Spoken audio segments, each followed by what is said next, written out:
실전 프로젝트 이미지 분석 앱 만들기에 오신 것을 환영합니다.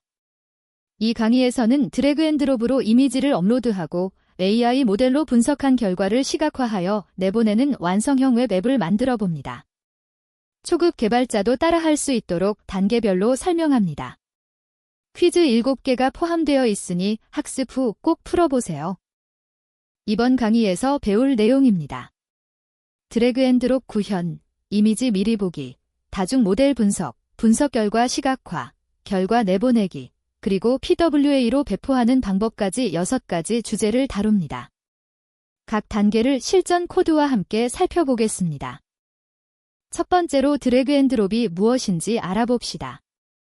드래그 앤 드롭은 사용자가 파일을 마우스로 끌어다 놓는 것만으로 업로드할 수 있게 해주는 기능입니다. 마치 책상 위에 서류를 서류함에 넣는 것처럼 직관적이죠. 이 기능을 구현하면 사용자 경험이 크게 향상되고 여러 파일을 한 번에 처리하기도 쉬워집니다. 드래그 앤 드롭을 구현하려면 3가지 핵심 이벤트를 알아야 합니다. 드래그오버는 파일을 끌어서 드롭 영역 위에 올려놓고 있는 동안 계속해서 발생합니다. 드래글리브는 파일을 끌다가 드롭 영역을 벗어났을 때 발생하여 시각적 피드백을 원래대로 되돌립니다. 드라프는 파일을 실제로 놓았을 때 발생하며 이때 파일들에 접근합니다. 드래그 앤 드롭 기본 구현 코드를 살펴봅시다. 먼저 드롭 영역 HTML 요소를 가져옵니다. 드래그오버 이벤트에서는 이 프리벤트 디폴트로 브라우저의 기본 동작을 막고 드롭 영역에 드래그 액티브 클래스를 추가해 시각적 피드백을 줍니다. 드래글리브에서는 이 클래스를 제거하여 원래 상태로 되돌립니다. 드라프 이벤트에서는 프리벤트 디폴트를 호출하고 어레이 오프롬으로 파일 목록을 배열로 변환한 뒤 필터로 이미지 파일만 골라내서 처리 함수로 전달합니다. 드래그오버와 드라프 이벤트에서 프리벤트 디폴트를 호출하는 것이 왜 중요할까요? 프리벤트 디폴트를 호출하지 않으면 브라우저가 파일을 직접 열어버립니다. 특히 이미지 파일을 드롭했을 때 브라우저가 해당 이미지를 새 탭에서 열어버리는 문제가 발생합니다. 반드시 드래그오버와 드라프 모두에서 프리벤트 디폴트를 호출해야 사용자가 의도한 대로 파일을 처리할 수 있습니다. 이 데이터 낸스퍼 파일즈를 다루기 위해 어레이 오프롬을 사용하는 이유를 알아봅시다. 이 데이터 낸스퍼 파일즈는 파일 리스트 객체를 반환하는데 이는 배열처럼 인덱스로 접근할 수 있지만 실제 배열이 아닌 유사 배열 객체입니다. 필터, 매프, 퍼리치 같은 배열 메서드를 사용하려면 어레이 오프롬으로 실제 배열로 변환해야 합니다. 이렇게 해야 이미지 파일만 필터링하는 등의 작업이 가능해집니다. 다음은 이미지 미리 보기 구현입니다. 업로드된 이미지를 즉시 보여주는 미리 보기 기능은 사용자에게 업로드가 성공했다는 즉각적인 피드백을 제공합니다. 파일 리더 API를 사용하면 이미지를 데이터 URL로 변환하여 브라우저에 표시할 수 있습니다. 사용자가 파일을 드롭하자마자 화면에 이미지가 나타나므로 경험이 훨씬 좋아집니다. 이미지 미리 보기 로직을 코드로 살펴봅시다. 핸들 이미지즈 함수는 이미지 파일 배열을 받습니다. 각 파일에 대해 파일 리더를 생성하고 아노드 이벤트에서 데이터 URL을 이미지 요소의 SRC에 할당합니다. img 요소를 만들어 SRC에 이 타겟 리절트를 설정하고 프리뷰 이미지 클래스를 추가한 뒤 미리 보기 컨테이너에 추가합니다. 리데즈 데이터 URL 메서드가 파일을 읽어 베이스 64로 인코딩된 문자열로 변환하면 브라우저에서 즉시 표시됩니다. 이제 다중 모델 분석 개념을 알아봅시다. 하나의 이미지를 여러 AI 모델로 분석하면 다양한 관점의 인사이트를 얻을 수 있습니다. 예를 들어 객체 인식 모델로 사물을 찾고 감정 분석 모델로 이미지의 분위기를 파악하고 OCR 모델로 텍스트를 추출할 수 있습니다. 각 모델은 독립적으로 작동하며 결과를 통합하여 보여줍니다. 다중 모델 분석 구조를 코드로 살펴봅시다. Analyze Image 함수는 비동기 함수로 3가지 모델을 배열로 정의합니다. Object Detection, Centerment, OCR 각각의 엔드포인트를 지정하고 프라미스, 올로 병렬 요청을 보냅니다. 마델즈, 매프로 각 모델 엔드포인트에 패치 요청을 보내고 모든 결과가 반환되면 리절츠 배열에 담아 리턴합니다. 병렬 처리로 분석 시간을 크게 단축할 수 있습니다. 분석 결과를 시각화하는 방법을 알아봅시다. AI 모델의 분석 결과를 텍스트로만 보여주면 지루합니다. 캔버스 API를 사용하면 이미지 위에 바운딩 박스를 그리거나 신뢰도를 막대, 그래프로 표시할 수 있습니다. 시각화는 사용자가 결과를 직관적으로 이해하도록 돕는 중요한 요소입니다. 어떤 객체가 어디에 있는지 한눈에 파악할 수 있죠. 캔버스 바운딩 박스 그리기 코드를 살펴봅시다. 드로 바운딩 박스 함수는 캔버스와 디텍션 객체를 받습니다.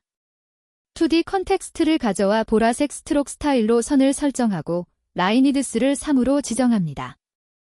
스트로크 렉트로 객체 위치에 사각형을 그리고 라벨과 신뢰도를 표시하기 위해 상단에 보라색 배경 박스를 그립니다. 흰색 필 스타일로 라벨 텍스트와 신뢰도 %를 씁니다. 이렇게 하면 어떤 객체가 어디에 있는지 명확히 알 수 있습니다.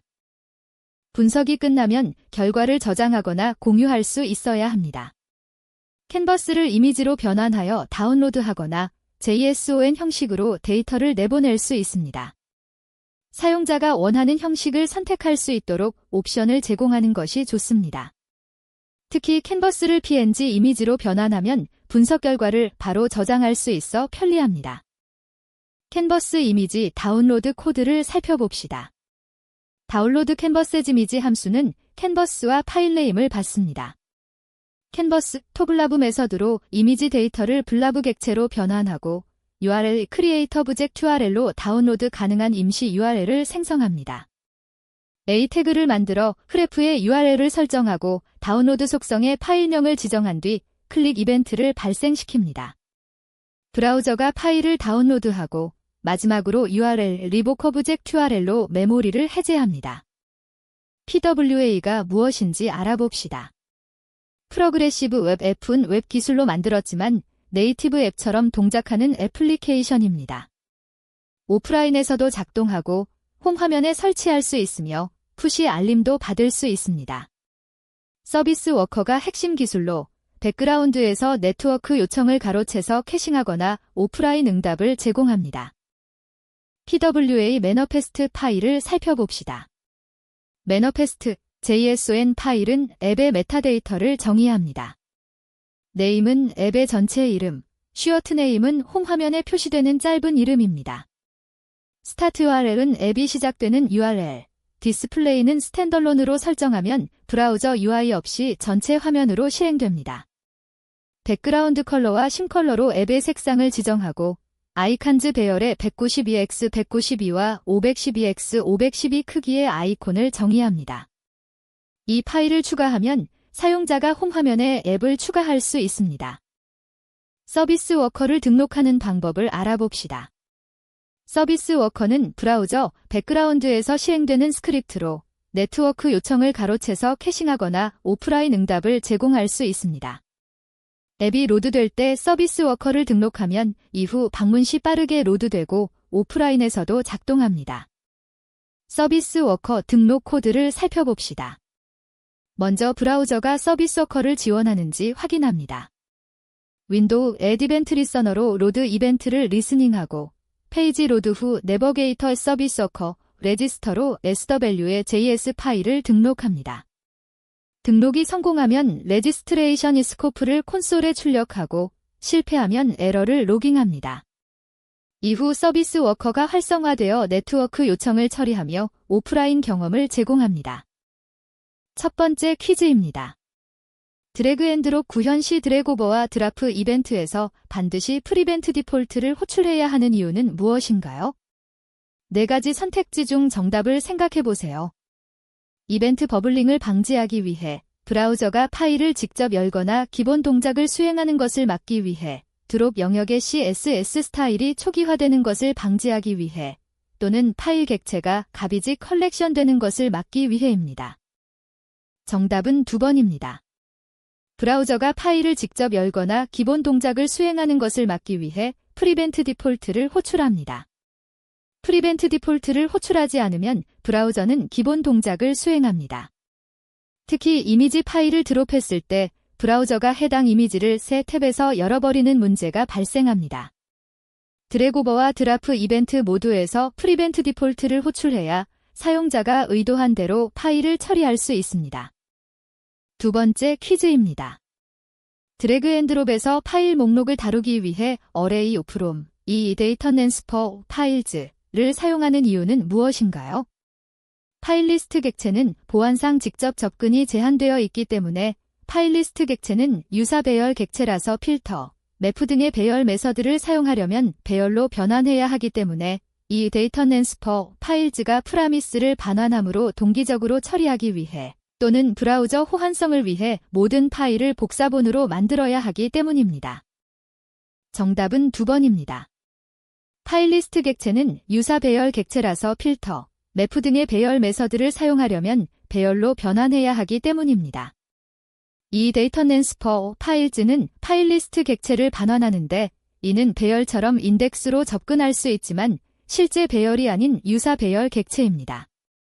필터, 매프, 퍼리치 같은 배열 메서드를 사용하려면 Array from으로 실제 배열로 변환해야 합니다.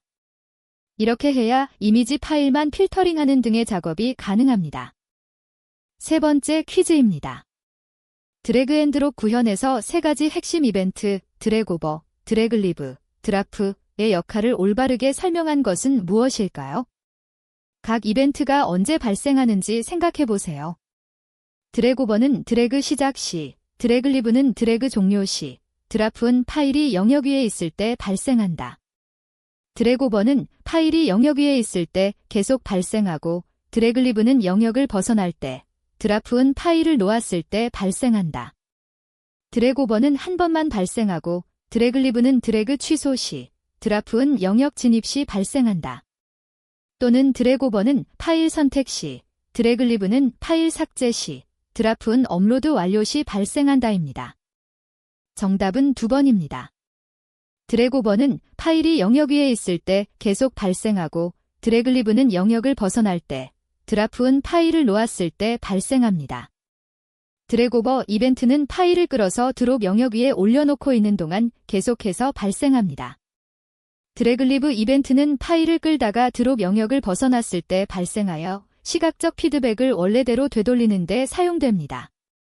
드라프 이벤트는 파일을 실제로 놓았을 때 발생하며 이때 이 데이터 트랜스퍼 파일즈를 통해 드롭된 파일들에 접근합니다. 네 번째 퀴즈입니다. 코드에서 이미지 파일만 필터링하는 조건문 파일 타입 스타트 시스 이미지의 동작 원리와 한계점을 가장 정확하게 설명한 것은 무엇일까요? 파일 확장자를 검사하는 방식인지, 파일의 MIME 타입을 검사하는 방식인지, 파일의 바이너리 헤더를 분석하는 방식인지, 아니면 파일명 패턴을 정규식으로 검사하는 방식인지 생각해 보세요. 정답은 2번입니다. 파일의 MIME 타입을 검사하는 방식으로 이미지 JPEG, 이미지 PNG 등 모든 이미지 형식을 포함하지만 MIME 타입이 잘못 설정된 경우 오동작할 수 있습니다. 파일 타입은 브라우저가 파일의 MIME 타입을 반환하는 속성입니다. 스타트 시스, 이미지는 이미지 JPEG, 이미지 PNG, 이미지 GIF 등 이미지로 시작하는 모든 MIME 타입을 포함합니다. 그러나 MIME 타입은 파일 확장자나 시스템 설정에 기반하여 결정되므로 확장자가 변조되었거나 시스템에서 MIME 타입을 잘못 인식하는 경우 정확하지 않을 수 있습니다. 다섯 번째 퀴즈입니다. 드래그 앤 드롭 구현 시 드래그리브 이벤트에서 시각적 피드백을 원래대로 되돌리는 것이 UX 관점에서 중요한 이유는 무엇인가요?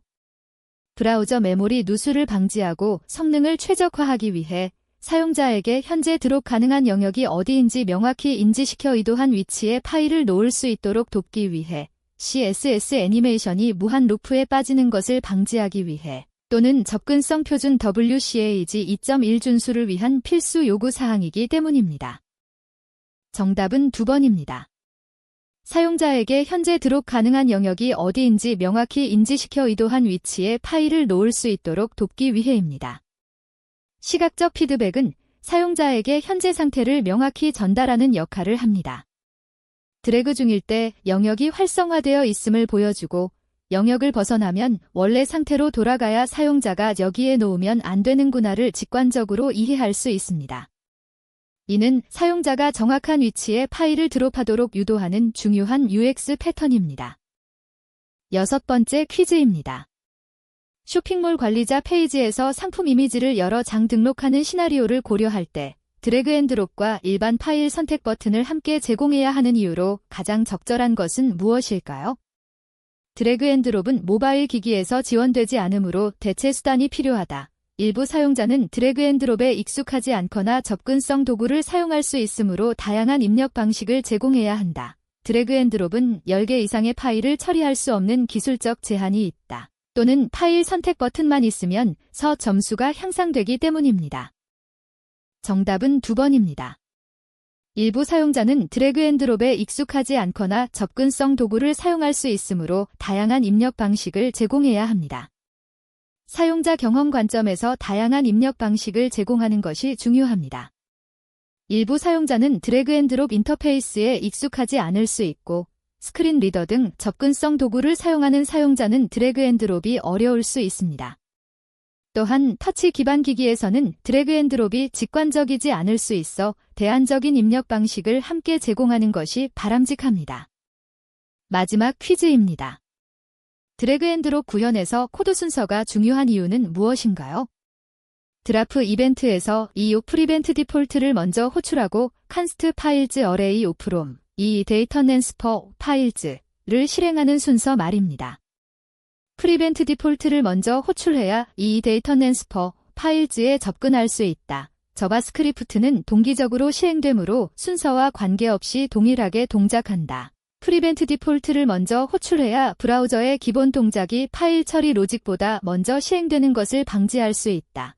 또는 어레이 오프롬이 비동기 함수이므로 반드시 프리벤트 디폴트 후에 호출해야 합니다. 정답은 3번입니다. 프리벤트 디폴트를 먼저 호출해야 브라우저의 기본 동작이 파일 처리 로직보다 먼저 시행되는 것을 방지할 수 있습니다. 이벤트 핸들러 내에서 프리벤트 디폴트를 호출하면 브라우저의 기본 동작이 시행되지 않습니다. 코드 순서상 프리벤트 디폴트를 먼저 호출하는 것이 관례이며 이렇게 하면 어떤 상황에서도 기본 동작이 방지된 상태에서 파일 처리 로직이 실행됨을 보장합니다. 파일 접근 자체는 순서와 무관하지만 안정적인 동작을 위해 먼저 기본 동작을 차단하는 것이 좋습니다. 수고하셨습니다. 실전 프로젝트를 통해 드래그 앤 드롭 구현부터 이미지 미리 보기, 다중 모델 분석, 결과 시각화, 결과 내보내기, 그리고 PWA 배포까지 배웠습니다. 이제 여러분도 직접 이미지 분석 앱을 만들어 보세요. 학습한 내용을 바탕으로 더 나은 사용자 경험을 제공하는 웹 앱을 개발하실 수 있을 것입니다. 감사합니다.